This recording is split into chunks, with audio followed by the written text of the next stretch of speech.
Hi అండి, welcome back to Anusha Ram Cherukuri. నేను మీ అనూష. ఈ రోజు వీడియోలో ఎంతో టేస్టీగా ఉండే సగ్గుబియ్యంతో ఫ్రూట్ కస్టర్డ్ ఎలా తయారు చేయాలో చూపిస్తాను. చాలా టేస్టీగా ఉంటుంది, చాలా సింపుల్గా ప్రిపేర్ చేసుకోవచ్చు. సగ్గుబియ్యంతో చేసిన ఫ్రూట్ కస్టర్డ్ మన శరీరానికి చలువ చేస్తుంది, అలాగే టేస్ట్ కూడా చాలా బాగుంటుందండి. మరి లేట్ చేయకుండా హెల్దీ అండ్ టేస్టీ సగ్గుబియ్యం ఫ్రూట్ కస్టర్డ్ ఎలా తయారు చేయాలో చూసేద్దాం రండి. ముందుగా నేను ఇక్కడ 4 టేబుల్ స్పూన్ల సగ్గుబియ్యం తీసుకున్నానండి. ఇప్పుడు సగ్గుబియ్యాన్ని 2 సార్లు నీట్గా కడిగి వాటర్ వేసుకుని 1 గంట పాటు నానబెట్టుకోవాలి. ఇప్పుడు స్టవ్ ఆన్ చేసి గిన్నె పెట్టుకుని 3 కప్పుల పాలని పోసుకోవాలి. 1/2 కప్పు పాలను పక్కన ఉంచుకోండి. మధ్యలో పాలను కలుపుకుంటూ పైన మీగడ పట్టకుండా కలుపుకుంటూ పాలను ఒక పొంగొచ్చే వరకు కాగనివ్వండి. ఈ పాలు కాగే లోపల మనం ఒక బౌల్ తీసుకుని అందులో 3 టేబుల్ స్పూన్ల కస్టర్డ్ పౌడర్ వేసుకోవాలి. తరువాత మనం పక్కకు తీసి పెట్టుకున్న పాలను పోసుకుని ఉండలు లేకుండా కలుపుకొని పక్కన పెట్టుకోండి. చూసారు కదా, ఈ విధంగా ఉండలు లేకుండా కలుపుకొని పక్కన పెట్టుకోండి. ఇలా ఒక పొంగు వచ్చిన తర్వాత మనం ముందుగా నానబెట్టిన సగ్గుబియ్యం వేసుకుని ఉడకనివ్వండి. సగ్గుబియ్యం త్వరగానే ఉడికిపోతుందండి. ఆల్రెడీ మనం నానబెట్టుకుని ఉన్నాం కాబట్టి త్వరగానే ఉడికిపోతుంది అన్నమాట. చూసారు కదా, ఈ విధంగా ఉడికిన తర్వాత ఇప్పుడు ఇందులో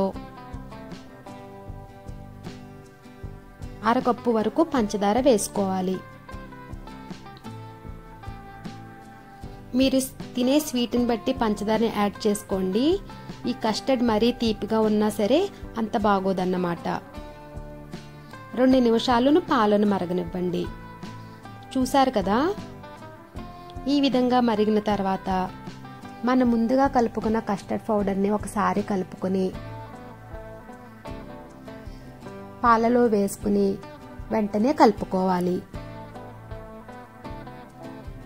లేదంటే ఉండలు కట్టేస్తుందన్నమాట.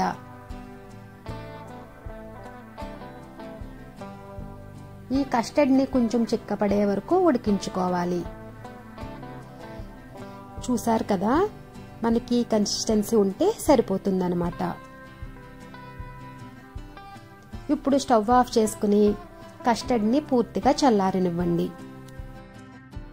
ఈ కస్టర్డ్ని ఇలా వదిలేయకుండా కలుపుకుంటూ చల్లారబెట్టుకోవాలి, లేదంటే పైన మీగడ కట్టేస్తుందన్నమాట. ఈ విధంగా మధ్యలో కలుపుకుంటూ పూర్తిగా చల్లారనివ్వండి.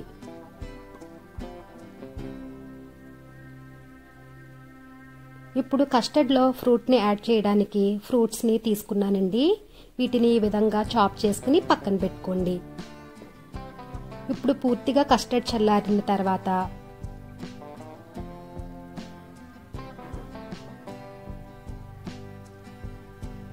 మనం ముందుగా కట్ చేసిన ఫ్రూట్స్ని యాడ్ చేసుకోవాలి.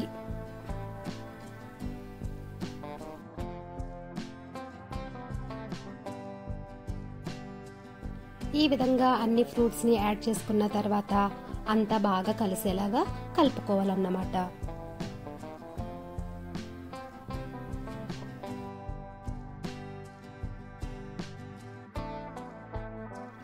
ఇలా కలుపుకున్న తర్వాత ఫ్రిడ్జ్లో 2 గంటలు పెట్టుకుని తింటే చాలా బాగుంటుందండి ఈ సగ్గుబియ్యం ఫ్రూట్ కస్టర్డ్. ఇప్పుడు ఫ్రిడ్జ్లో పెట్టుకుందాం. 2 గంటల తర్వాత చూద్దామండి.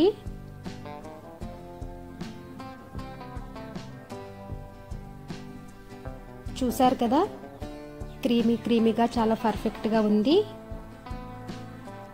ఇప్పుడు ఒక బౌల్లో తీసుకుని గార్నిష్ చేసుకుందాం.